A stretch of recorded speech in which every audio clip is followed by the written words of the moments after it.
Of course, as we sit here right now, we are on the eve of Super Tuesday, and I want to talk a little bit about your campaign.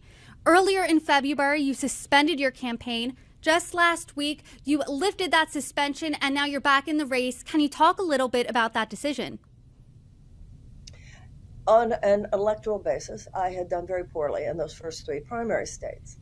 So if you look at politics only as a horse race, then it was time to say, give it up. But after that, many things happened, including thousands of messages I received from other people, and also just the shifting dynamics in American politics today. And I realized there's something more important here than the horse race, because the horse race is a kind of artificially created dynamic. It is created by establishment forces in politics and media that think they have the right to basically decide who the candidates will be. And then there's what's happening among the American people. And as I travel the country and I actually have to talk to people, I'm more and more aware that my campaign, by speaking about an economic bill of rights, speaking about a ceasefire now, speaking about a Department of Peace, our ability to wage peace, ending America's drug war, real fundamental economic reform, real fundamental change, and a new beginning in America. This resonates with the American people. And when I suspended my campaign, to me, the absence of that conversation was very unfortunate. And enough people said to me that they agreed with that I thought, I'm getting back in there. This campaign has a resist. As a friend of mine said, a moral victory is still a victory, and radical truth telling has a benefit of its own. So a minister in Detroit said to me, he quoted Muhammad Ali, if the mission is right, the odds don't matter. And since I have been back on the campaign trail, traveling in Michigan even before I unsuspended, traveling throughout California as I'm doing now, it's clear to me the energy is there for my campaign. People are not pleased with the idea of another Trump-Biden rematch, and Democratic voters particularly are concerned about the candidacy of President Trump and don't appreciate that basically they've been not denied exposure to other options.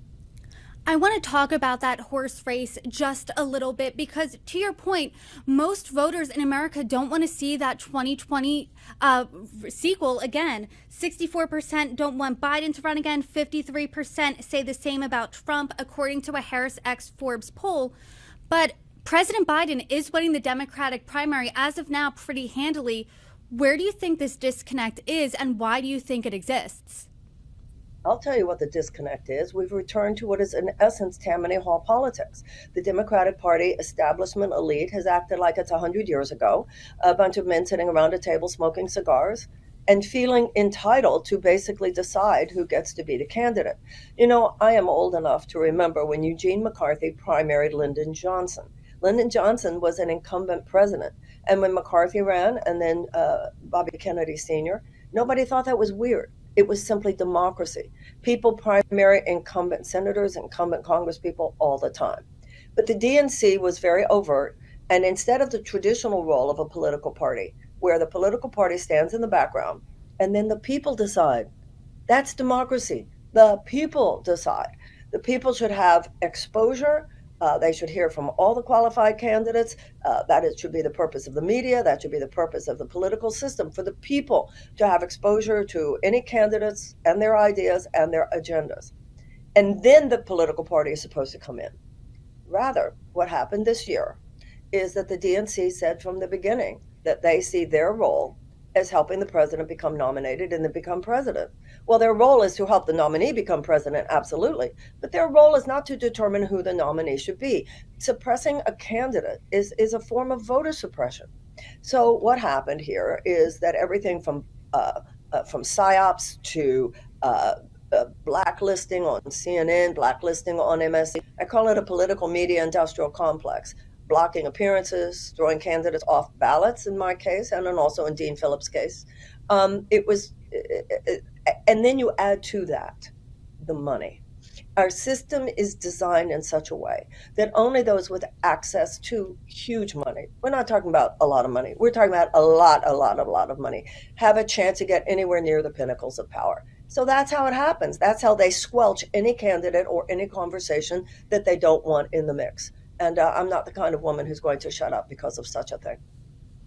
Like you said, President Biden's war chest is in the millions. I believe somewhere near 50 Way to more than 60 millions.